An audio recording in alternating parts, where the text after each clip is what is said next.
Fort versus nobody directed by Ram Jagadish. ഈ ഒരു പടം എങ്ങനെയുണ്ടെന്ന് ചോദിച്ചു കഴിഞ്ഞിട്ടുണ്ടെങ്കിൽ ഇത് കുറച്ച് ദിവസം മുന്നേ മറ്റേ OTT ഇറങ്ങിയത്, നെറ്റ്ഫ്ലിക്സിലുണ്ട് പടം. അപ്പൊ പടം എങ്ങനെയുണ്ടെന്ന് വെച്ചാൽ അടിപൊളി സിനിമയാണ് കോർട്ട് വേഴ്സസ് നോബഡി എന്ന് പറഞ്ഞത്. പക്ഷേ ഈ സിനിമന്റെ ഇതൊരു കോർട്ട് റൂം ഡ്രാമയാണ്. പക്ഷെ ആ ഒരു ഡ്രാമ വരുന്ന സമയത്ത്, അല്ലെങ്കിൽ ഈ കോടതിയിൽ വെച്ചിട്ടുള്ള ഒരു ഡിബേറ്റ് നടക്കുന്ന സമയത്ത് ആകെ ഒരു പോരായ്മ എന്താന്ന് വെച്ച് കഴിഞ്ഞിട്ടുണ്ടെങ്കിൽ ഒരു 5 ഡയലോഗുകളുടെ കുറവ് എവിടേക്കോ സിനിമയിൽ തോന്നി എന്നുള്ളതാണ്. പക്ഷെ അത് സിനിമനെ ഓവറോൾ ബാധിക്കണില്ല. അപ്പൊ ഞാൻ പറഞ്ഞത് മറ്റേ നമ്മളെ പൃഥ്വിരാജിന്റെ ജനഗണമന, അതേപോലെ തന്നെ വേറെ ക്വീന് സിനിമ, അല്ലാതെ എനിക്ക് മറ്റേ എന്നാ താൻ കേസ് കൊടുക്കുന്ന സിനിമ, അതിലൊക്കെ വന്നിട്ടുള്ള ഒരു 5 ഡയലോഗുകൾ ഉണ്ടല്ലോ. അങ്ങനത്തെ ഒരു 5 ഡയലോഗുകൾ, ഒരു റൈറ്റിങ്ങിന്റെ ഒരു കുറവ് പല ഭാഗത്തും ഈ ഒരു സിനിമയിൽ വരുന്നുണ്ട്. അത് ഈ കോടതിയിലുള്ള ഈ വാദം നടക്കുമ്പോഴാണ് ആ ഒരു സംഭവം വരുന്നത്. പിന്നെ അതേപോലെ തന്നെ ഈ ഒരു സിനിമയുടെ സ്റ്റോറി എന്ന് പറയുന്നത് പ്രിഡിക്റ്റബിൾ ആണ്, ഭയങ്കര പ്രിഡിക്റ്റബിൾ ആണ്. പക്ഷെ അതൊരു നെഗറ്റീവായിട്ട് പറയാൻ പറ്റില്ല. കാരണം ഇതിൽ കാണിച്ചിട്ടുള്ള സാധനം ഇന്ന് ഇവിടെ നമ്മളെ നാട്ടിൽ, നമ്മളെ രാജ്യത്ത് നടക്കുന്ന സംഭവമാണ്. ഇതൊരു തെലുങ്ക് പടമാണ്, പക്ഷെ അത് മലയാളത്തിലേക്ക് ഡബ് ചെയ്തിട്ടൊക്കെ ഉണ്ട്. മലയാളം, ഹിന്ദി, അങ്ങനെ ഏതൊക്കെ ഭാഷകൾക്ക്, കുറെ ഭാഷകൾക്ക് ഡബ് ചെയ്തിട്ടുണ്ട്. അപ്പൊ ഈ ഒരു സിനിമ ഞാൻ പറഞ്ഞ പോലെ ഈ ഇന്ന് നമ്മളെ നാട്ടിൽ നടക്കുന്ന സംഭവങ്ങൾ സിനിമ ആയിട്ട് എടുത്തുന്ന ഞാൻ പറയുള്ളൂ. പക്ഷെ ഇത് ബേസ്ഡ് ഓൺ ട്രൂ ഇവന്റ്സ് എന്ന് പറഞ്ഞിട്ടല്ല ഈ പടം ഇറങ്ങിയിട്ടുള്ളത്. പക്ഷെ നമ്മുടെ നാട്ടിൽ ഇങ്ങോട്ട് ഇഷ്ടം പോലെ സംഭവങ്ങൾ നടക്കുന്നുണ്ട് എന്നുള്ളതിന് ഒരു സംശയമില്ല.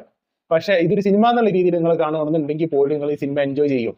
മനസ്സിലായില്ല, ഇത് എന്താ സംഭവം എന്ന് അറിയില്ല. ഒരു കോർട്ട് റൂമിൽ നടക്കുന്ന സംഭവങ്ങളാണ് ഈ സിനിമയിൽ കാണിക്കുന്നത്. അതിന് മുന്നേ ഒരാൾ കേസിൽ പെടുന്നത്, ആ കേസിൽ പെട്ടിട്ട് അത് ബാധിക്കാൻ ഒരു വക്കീൽ വരുന്നത്. അപ്പം നിങ്ങളെ മനസ്സിൽ വരുന്ന കഥയൊക്കെ തന്നെയാണ് ഈ സിനിമയുടെ ഒരു കഥയും.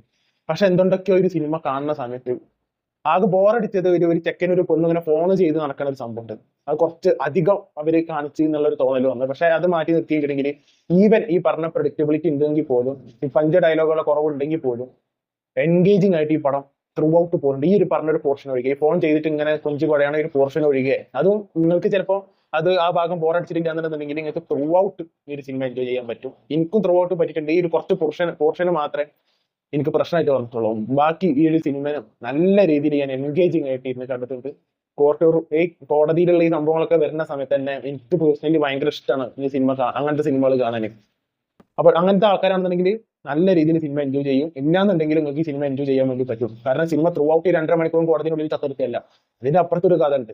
ഈ കോടതിക്ക് എത്താൻ, ഈ ഒരു ചെക്കനെ എത്തിപ്പെടാൻ ഒരു കഥ ഉണ്ട്. ആ കഥ ഒക്കെ ഞാൻ പറയില്ല, ഒരു നോർമൽ സ്റ്റോറി ആണെങ്കിൽ പോലും ഒരു നല്ല രീതിയിൽ എൻഗേജിങ് ആയിട്ട് കാണുന്ന ആളെ ബോറടിപ്പിച്ച് നരകിപ്പിക്കാതെ നല്ല രീതിയിൽ ഇവർ സിനിമ എടുത്ത് വെച്ചിട്ടുണ്ട്. അതേപോലെ തന്നെ പെർഫോമൻസിന്റെ കാര്യം പറയുകയാണെങ്കിൽ ഗംഭീരമായിട്ട് എല്ലാവരും ചെയ്തിട്ടുണ്ട്. ഇതിലാകെ 2 ആക്ടേഴ്സ് ഒഴികെ, എനിക്ക് 2 ആളും പേര് അറിയില്ല, പക്ഷെ ഇവർ 2 ആളും ഒഴികെ ബാക്കിയുള്ളവരൊക്കെ എനിക്ക് പേഴ്സണലി പുതുമുഖമാണ്. ഇത് ഇവരെ ഫസ്റ്റ് പടമാണോ എന്നുള്ള അറിയില്ല. പക്ഷെ ഇതിനൊരു വക്കീലായിട്ട് ഒരു ചെക്കനുണ്ട്, അന്യായ പെർഫോമൻസ് ചെയ്യുന്നു. എസ്പെഷ്യലി ആ ഡയലോഗ് ഡെലിവർ ചെയ്യുന്ന രീതി, ആ ഡയലോഗ് ഡെലിവർ ചെയ്യുന്ന ടൈമിങ്, ബാക്കിയുള്ളവർ മോശം എന്നുള്ളതല്ല. പക്ഷെ അതേപോലെ തന്നെ അപ്പുറത്തൊരു വക്കീലുണ്ട്, മറ്റേ ഈ നായകൻ വക്കീലിന്റെ അപ്പുറത്ത് ഓപ്പോസിറ്റ് ആയിട്ട് ബാധിക്കാൻ നിൽക്കുന്ന വക്കീലും കിഡു ആക്ടിങ് ഒരു രക്ഷയില്ലാത്ത അഭിനയം തന്നെയായിരുന്നു. കാരണം ഈ കോടതിയിൽ വന്നിട്ട് ഈ മറ്റേ സംഭവം ഡയലോഗ് ടൈമിങ് ഡെലിവറി ചെയ്യാന്ന് വെച്ച് കഴിഞ്ഞിട്ടുണ്ടെങ്കിൽ അന്യായ കഴിവാണ്. നമ്മൾ കാണുമ്പോൾ ഇങ്ങനെ പ്രസംഗിച്ച് പോണ പോലല്ല അത് ഇങ്ങനെ വന്ന് ഇങ്ങനെ പറയുമ്പോൾ.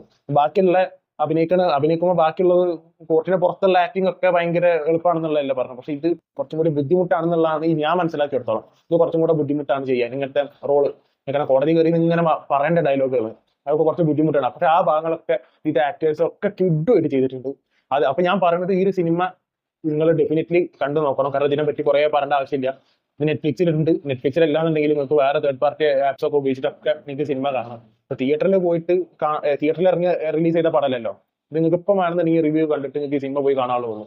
ഞാൻ അതിനെ പറ്റി കുറെ ഇങ്ങനെ പാട്ട് എന്താ പാട്, സ്ക്രീൻ പ്ലേ എന്താ പാട്, ഡയറക്ഷൻ എന്താ പാട്, ഇത് ഇങ്ങനെ ഇരുന്ന് ഞാൻ പറഞ്ഞില്ല. പക്ഷെ സിനിമ എനിക്ക് പേഴ്സണലി ഒരു കിടിലം പടമായിട്ട് തന്നെയാണ് എനിക്ക് പേഴ്സണലി തോന്നിയത്. അപ്പൊ നിങ്ങൾ ഈ സിനിമ കണ്ടിട്ടുള്ള ആൾക്കാരാണെന്നുണ്ടെന്നുണ്ടെങ്കിൽ താഴെ കമന്റ് ബോക്സിൽ അഭിപ്രായം കൊടുക്കുക. Signing out.